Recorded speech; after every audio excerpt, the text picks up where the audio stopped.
What's good, people? Back with another video. Arsenal versus Newcastle match preview this Saturday at the Emirates, 5:30 kickoff. I'm going to be at the game, got my ticket. 5 games left of the season. So yeah, I'm making the most of it. The sun's going to be out. It's going to be a great day at the Emirates. It is crunch time though. We play 2 games before City play their next Premier League game. Obviously, due to us not being in the FA Cup, City are playing in the FA Cup. And then they've got Everton away. But we play Newcastle this Saturday, and then we play Fulham at home as well. Me personally, both these games are at home. We need 6 points from these games, really and truly. I don't see any other way of it finishing apart from a win on Saturday against Newcastle, a win against Fulham. I can't see it. And the funny thing is, yes, we have got Champions League games, a game against Atletico in between. So that's kind of like this caveat that's kind of hovering, like, you know, we want to win the Prem, but we still get the opportunity to win the Champions League. Cool. But this is going to be the 4th time in a row that we haven't won the league, and we come so close.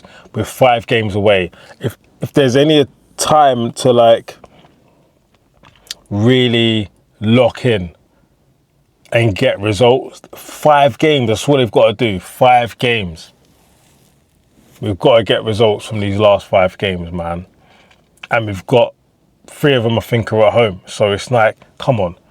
But the problem we have is we all thought we was going to beat Bournemouth at home. Let's have it right.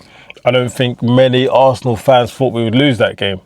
I don't think Arteta thought we'd lose that game. I don't think the players thought we'd lose that game. But we saw our tactics and our intent and our lack of being direct really hurt us. The only shot on goal was there at the game. The only shot on goal was the penalty. Really tough to watch. And I feel like, I know Arteta says, you know, bring your lunch, bring your dinner and everything else, but the players have got to bring something for us. We saw in the City game that we created a few more chances. Yeah, we didn't put them away, but we still were creating.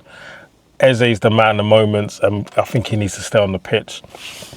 But yeah, it's a tough one. We need to really be direct. I was listening to one podcast and they were talking about the intent, and I don't think it's the correct term if you're looking at terminologies, because players can have intent. Like we've seen Martinelli, right? And he hasn't scored a Prem goal this year. So 4 months he hasn't scored a Premier League goal. He may have got an assist. He scored a few in the Champions League, but Premier League, bread and butter, not 1 goal from our winger. Trossard either, actually. Not 1 goal this year. So that's 4 whole months, no goal from our wingers. And we're going into May soon, so that'd be 5 months. 5 whole months, half a year nearly. But what I'm trying to say is that intent, Martinelli has intent to go forward, intent to shoot, but he's not direct. And Madueke could take a leaf out of that book about intent. He has the intent to go forward, but he's not direct enough. The amount of times Madueke will beat his man and then come back onto his man again. That sounds crazy, but he'll come back onto his man and we'll show the man the ball again and be like, I'm standing you up again, because it's like, I've already beat you. Why am I going back again? Get down the wing and shoot, and and cross. But I've always said this, Madueke needs to play on the left. Yes, he's had a few good games on the right for Arsenal and England, but I believe he's a left-sided midfielder. I don't see him on the right-hand side cutting in and scoring goals like Saka-esque goals. I don't see it. I believe he's better on the left, and he can then produce crosses and get more assists, beat his man and not have to pull back because he's shook to cross on his right or shoot on his right. Put him on the left. When the problem I have is when we first signed him, he was playing on the left-hand side. Play him on the left-hand side. Play him on the left. Martinelli and Trossard came off the bench and played absolutely amazing when that was happening, because their positions up for grabs. Play Madueke on the left. But yeah, anyway, I'm going off on a bloody tangent, man. But look, 5 games, and this for me is like our Emirates history is about to begin if we can win the Premier League. Because, well, since moving, we haven't won the Premier League. I think we moved to Emirates a year or two seasons after we won the Prem. Done the double, the Invincibles, and then boom, we haven't won it since. So this is the time. 5 games, we can bring the Premier League to the Emirates and show all these new fans that this is what it was supposed to be like. Because I'm an old fan. I've seen us win the Premier League numerous times back then when our wingers were scoring, like Robert Perez and Freddie Ljungberg were scoring 5 to 10 goals per season just in the Premier League, not FA Cup and everything else, just in the Premier League getting goals. These wingers right now need to be held. Accountability and directness needs to be shown on that pitch on Saturday at 5:30 when we kick off at Newcastle, 110%. And the 3 players I want to see more from on Saturday is Gabriel is one of them. Yes, he's had a great season, but that was a long time ago when we were doing really well in defence. I want to see more from him. I think he got bullied against Haaland on last weekend. Haaland was throwing him all over the place, grabbing him up and doing the most, and that's where the goal came from. I want to see Gabriel command that defence. I want to see him get goals again. He hasn't scored a set piece in ages. We don't even sing set piece again, ole ole. He hasn't scored a set piece in months. We need Gabriel to step up now and start getting those goals again, start commanding defence, get the ball out quicker to Zubimendi and Rice. My next player that needs to step up, Declan Rice.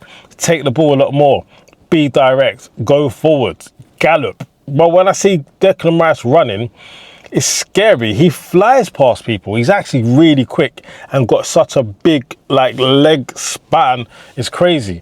And the third person that needs to step up is Zubimendi. I want to see the ball moved forward. Like if Zubimendi and Rice step up and take control of the ball more, it's going to allow people like Eze and Ødegaard to actually get forward. And when they receive the ball, they're actually in a position where they're they're outside the box rather than on the halfway line. We need to be moving forward, man. We need to be stepping up at least 5-10 metres up the pitch. So that's where Zubimendi and Rice need to step up, take control of the game and not control the game, but have those moments where they take the ball and they push forward and they're cutting the ball through for Martinelli, they're cutting the ball through for Trossard and Gyökeres or Havertz, whoever's going to start. But lack of goals is a problem for us. And we're dealing with a situation now where goal difference is everything and we've got a lack of goals. Ødegaard hasn't scored this year. Martinelli hasn't scored this year. Trossard hasn't scored this year. But he's going to start Ødegaard and Martinelli or Trossard. It's like, well, Madueke hasn't scored. Madueke has scored this year in the Prem, actually. I can't remember who he scored against, but he has scored. But it's like, who's going to get the goals if you're starting players who have not scored? Like, rather than starting Gyökeres and Eze and then just throwing Dalman, for example, or Madueke, like, Trossard and Martinelli have not scored this year. Why are they starting? They're not going to produce goals. It's crazy to me. So we're lacking goals. We need to get goals. The goal difference, I think City are 2 or 3 ahead of us. So we don't just need to win no more. We need to win convincingly, and we haven't been winning convincingly in a long time. So we have to win. We have to score, and we have to win convincingly. And winning convincingly means scoring 2 or 3 goals per game. We haven't scored 2 goals in a game since March 17th. March 17th. For over a month, we haven't scored 2 goals in one game. Saturday, we need to score at least 2 goals. But at the same time, we've got to stop Newcastle scoring. Newcastle got nothing to play for. When you play against teams with nothing to play for, that's when they play the best. Bournemouth had not really nothing to play for, and they came and they just played. No pressure, like a kick around in the park. Newcastle's going to be the same. That Linton and Gordon, Tonali, they're going to be playing. They're going to be playing for freedom. They've got nothing to lose. And they know they can apply pressure to us by pressuring our defence, pressuring Rare on the ball, and we could make mistakes. So that's what they've been saying, and that's what they're going to be told by their manager. So, and Eddie Howe's under pressure. Newcastle players on, but Eddie Howe's under a bit of pressure to get results and maybe get back in Europe. But yeah, starting lineup: David Raya in goal. If he was fit, Timber right back. If not, Ben White. Actually, I don't know. Mosquera, I think he played well. He nullified Doku to a degree. Left back, I want to see Miles with Skelly again. I've been saying all season that Skelly should have been playing and playing at least 10, 15 games in the Premier League. before anyone says, oh, do you know what, he's not. Last season, Skelly was a bad boy, mate. And I'm telling you, Lewis Skelly is someone who can actually hold the ball for us, go forward with the ball, get fouls, and defend. He's one of our best players. It's crazy, and he's a youngster. I want Skelly at left back, Saliba and Gabriel centre back, midfield. I'll say it again. Declan Rice in the 6, Ødegaard in the 8, Eze in the 10. That is our best midfield, and I won't hear nothing off no one.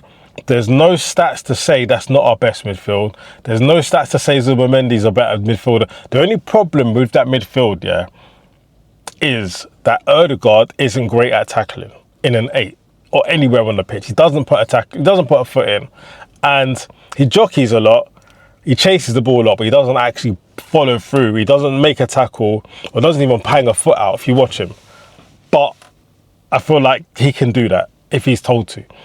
If someone just says, why, if they analysed him and said, look, we've seen you doing this a lot, make the tackle. Otherwise, defenders are going to know you're not going to tackle us. So we've got time on the ball. But yeah, Ødegaard in the 8, Eze in the 10. Eze is the best 10 we have. Ødegaard is not the 10. He's the 8. He's the runner. He runs a lot. He's the runner. Left, I want to see Madueke. Get down that wing. You're left-footed. Get down that wing, bro. On the right, I want to see Max Dowman start.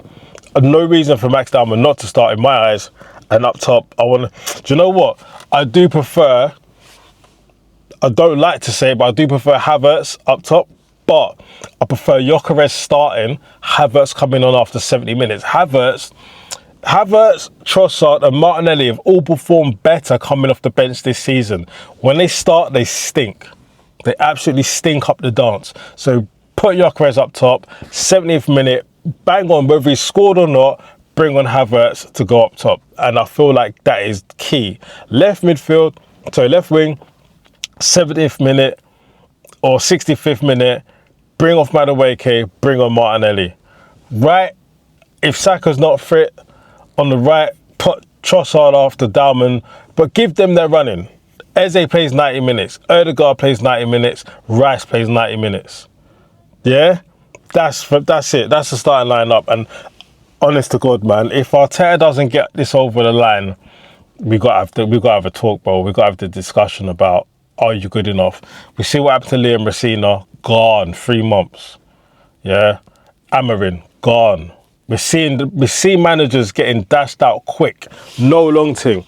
But we're holding on to this guy like he's our saviour, and he really isn't unless he brings home the bacon. I'll see you guys after the game on Saturday. I'm going to do my post-match reaction straight away, live and direct, outside the Emirates. And yeah, it's going to be a crazy one. Peace.